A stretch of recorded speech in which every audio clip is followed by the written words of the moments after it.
His Royal Highness, Prince Saeed, Professor Shaw, distinguished faculty members, friends, and family, it is my great pleasure to welcome you here today to the SCPS Graduate Convocation.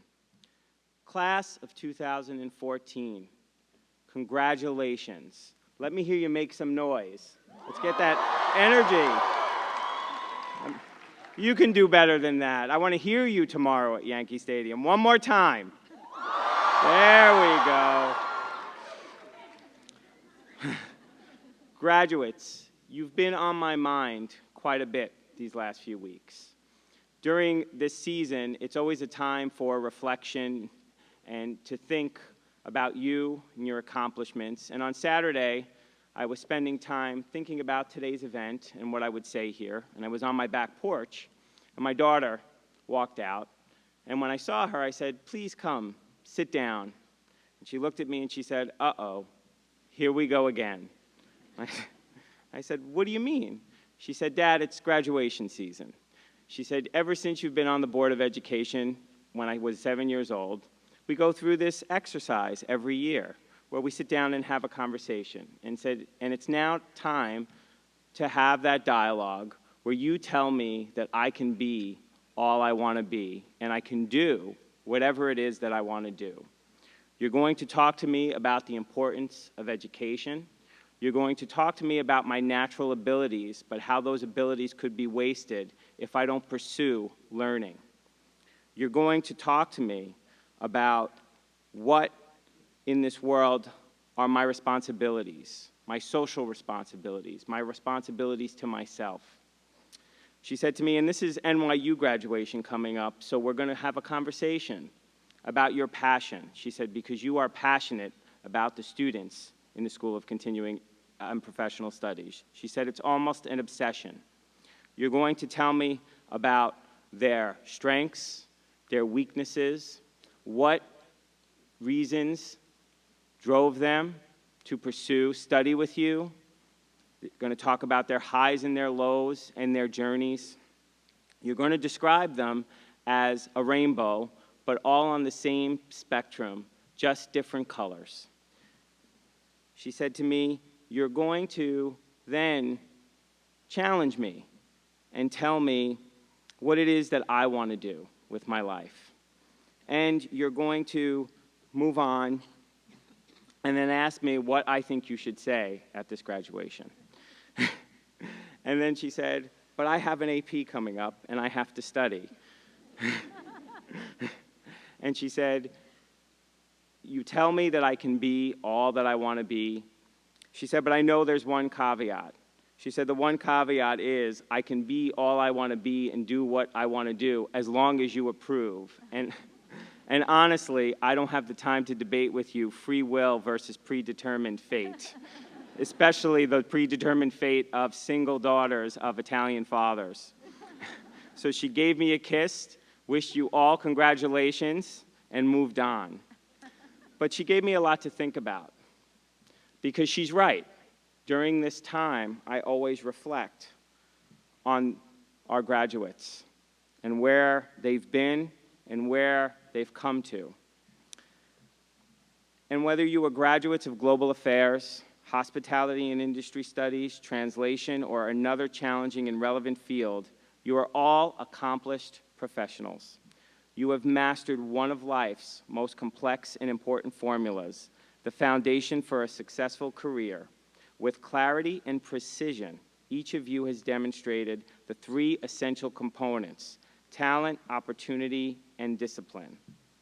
But opportunity is useless without discipline. If you had not challenged yourself in previous phases of your lives, you would not be sitting here today. We chose you for admission because you showed determination. We felt your wills to succeed, and when you got here, you proved us right.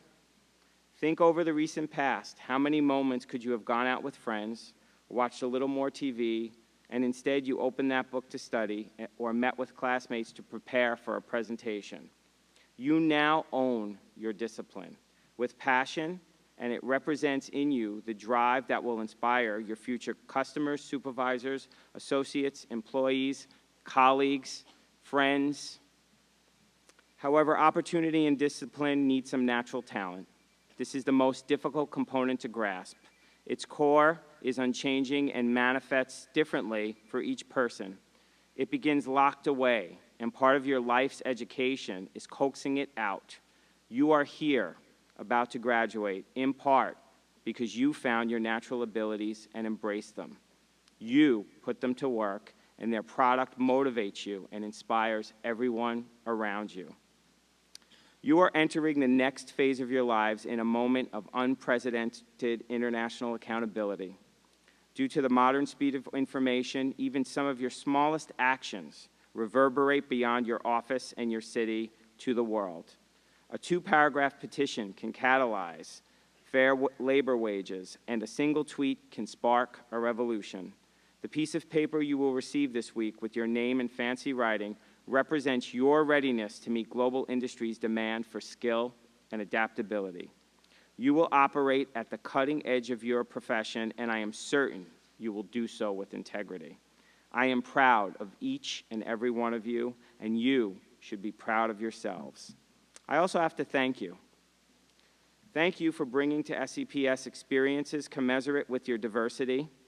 Thank you for your abilities, motivation, and awareness. Your proficiency compels our faculty to seek the most innovative tools and the latest information to hone your skills. Thank you for your sacrifice, your motivation, and your perseverance. You inspire us all. Despite our own personal capacities, though, we each had others who helped us with our formulas for success. Our friends, family, and mentors each assisted us in finding opportunity, redefining our discipline, and unlocking our talents. We would have few proud moments without those who help us get out of bed, take us to the doctor, teach and share our core values, listen to our secrets, raise our spirits, and smile brightly as we approach the podium to receive our degrees. So now I'd like you, graduates, to thank those who have stood by you on this journey, your friends and family here today to celebrate with you. Let's hear it for them.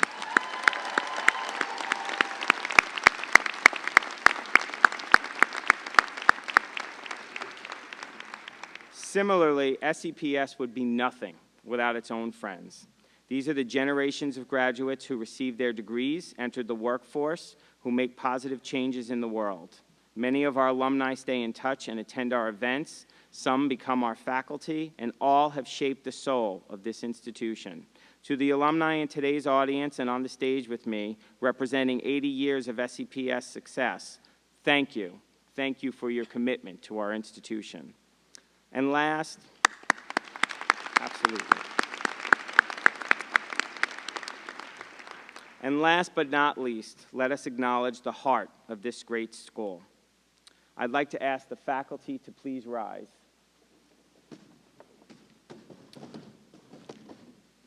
These people behind me are the people that have guided you through your experience and your education here at SCPS. And I would like you to join me in thanking them for all that they do to serve you and our community.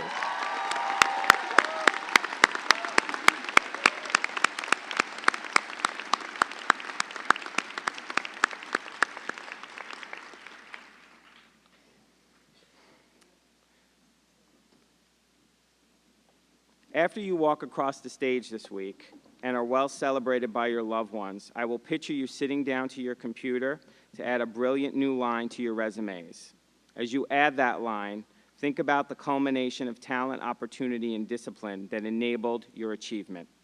Think about the at least 5 people who helped you find the right balance of these components, and finally reflect on how you might refine the formula to become your ideal self and in the next 3, 5, or 10 years.